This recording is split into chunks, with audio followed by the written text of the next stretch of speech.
ആരോഗ്യത്തോടെ ഇരിക്കാം. മികച്ച പരിചരണം ഞങ്ങളുടെ ഉറപ്പ്. Shoranur medical trust, Shoranur. ഷൊർണൂർ മുണ്ടായ പ്രദേശത്ത് കുടിവെള്ള ക്ഷാമം രൂക്ഷമായതോടെ പമ്പിംഗ് കേന്ദ്രത്തിലേക്ക് വെള്ളം എത്തിക്കാൻ ഭാരതപ്പുഴയിൽ ചാലുകീറി തുടങ്ങി.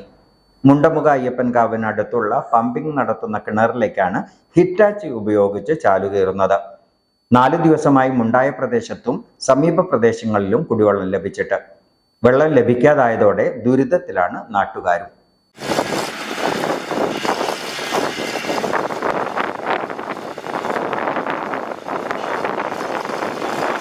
മുണ്ടമുഖ അയ്യപ്പൻകാവിന് സമീപത്തുള്ള ഭാരതപ്പുഴയിലെ കിണറിൽ നിന്നാണ് മുണ്ടായയിലേക്കും അടുത്തുള്ള പ്രദേശങ്ങളിലേക്കും പമ്പിംഗ് നടത്തുന്നത്. എന്നാൽ കടുത്ത വേനലിൽ പുഴയിലെ വെള്ളം വറ്റിയതോടെ പമ്പിംഗ് പൂർണ്ണമായും നിലച്ചു. 4 ദിവസമായി മുണ്ടായയിലും സമീപ പ്രദേശങ്ങളിലും കുടിവെള്ളമില്ല. ഈ സാഹചര്യത്തിലാണ് പുഴയിലെ വെള്ളം മണൽ മാറ്റി ചാലുകീറി വെള്ളം പമ്പിംഗ് നടത്തുന്ന കിണറിലേക്ക് എത്തിക്കുന്നത്. നഗരസഭയുടെയും വാർഡ് കൗൺസിലറുടെയും വാട്ടർ അതോറിറ്റിയുടെയും നേതൃത്വത്തിലായിരുന്നു പ്രവൃത്തി.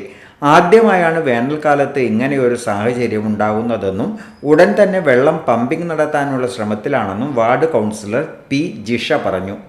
പുഴയിൽ കുടിവെള്ളക്ഷാമം രൂക്ഷമായതിനെ തുടർന്ന് എല്ലാ പ്രദേശങ്ങളിലും കുടിവെള്ളം എത്തിക്കുന്നതിന് വളരെ ഫലപ്രദമായ രീതിയിൽ ഷൊർണൂർ നഗരസഭയുടെയും അതുപോലെ ഷൊർണൂർ നഗരസഭാ ചെയർമാന്റെയും നേതൃത്വത്തിൽ അതുപോലെ വാട്ടർ അതോറിറ്റി ഉദ്യോഗസ്ഥരുടെയും നേതൃത്വത്തിലെല്ലാം കുടിവെള്ള സ്രോതസ്സുകൾ വറ്റി വരേണ്ടതോടുകൂടി കുടിവെള്ളം എത്തിക്കാനുള്ള വളരെ ശ്രദ്ധപൂർവമായിട്ടുള്ള പ്രവർത്തനമാണ് നടത്തിവരുന്നത്. അതിന്റെ ഭാഗമായാണ് ഇന്നിവിടെ പുഴയിൽ JCB ഉപയോഗിച്ചുകൊണ്ട് മണൽ നീക്കി കുടിവെള്ളം എത്തിക്കാനുള്ള പ്രവർത്തനത്തിൽ ഇവിടുത്തെ രാഷ്ട്രീയ പ്രവർത്തകരും അതുപോലെ തന്നെ നഗരസഭ ചെയർമാനും അതുപോലെ വാട്ടർ അതോറിറ്റി ഉദ്യോഗസ്ഥരും എല്ലാവരും ഇടപെട്ടുകൊണ്ട് ഇത്തരത്തിലൊരു പ്രവൃത്തി നടത്തി വരുന്നത്.